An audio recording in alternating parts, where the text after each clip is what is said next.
In John chapter 18, Jesus' time on this planet is starting to wind down, and it seems like he is the only one that really has a clue about why he's here, about what he's doing, about who he is. Let me read verses 1 through 6 to you. It says this: When Jesus finished praying, he began a brief journey with his disciples to the other side of the Kidron Valley, a deep ravine that floods in the winter rains. Then farther on to a garden where he gathered his disciples. Judas Iscariot, who had already set his betrayal in motion. He had already set his betrayal in motion. It wasn't an accidental thing. It was premeditated. And we need to realize that betrayal always starts small. And small choices create big betrayals. Small choices, the small, stupid choices that we make, set big betrayals in motion. It doesn't happen accidentally. Okay, and here is Judas, and he's leading this entourage. So he's living like a rock star, and he's got this big entourage, and he shows up.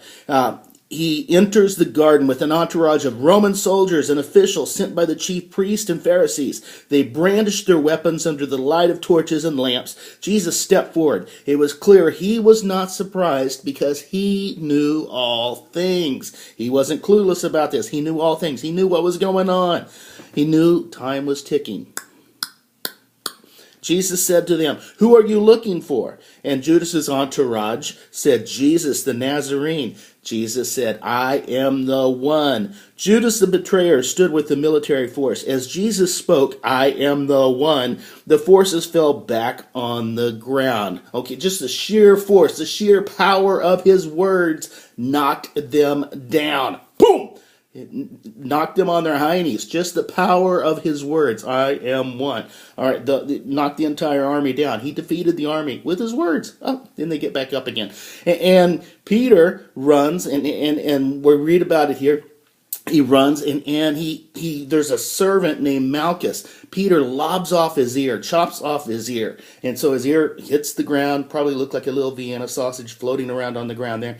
And we read about in other versions of the Gospels that Jesus went over and Jesus healed the guy. Jesus grabbed the little ear that looked like the Vienna sausage and reattached it to the guy's head, and told Peter, "You don't get it. You're clueless. You still think this is a physical thing. You still think this is a earthly battle, and it's a spiritual battle. It's not an earthly physical battle." So Peter is still clueless. And these guys are so determined to do their thing that they don't see God at work, because they see God do these two powerful things. Number one, he knocks them to the ground with the power of his words. And they get back up, and they're still going to arrest him. They're not thinking, "Hey, wait a minute. We have swords, we have clubs, we have shields. This guy just has his voice, and he wins."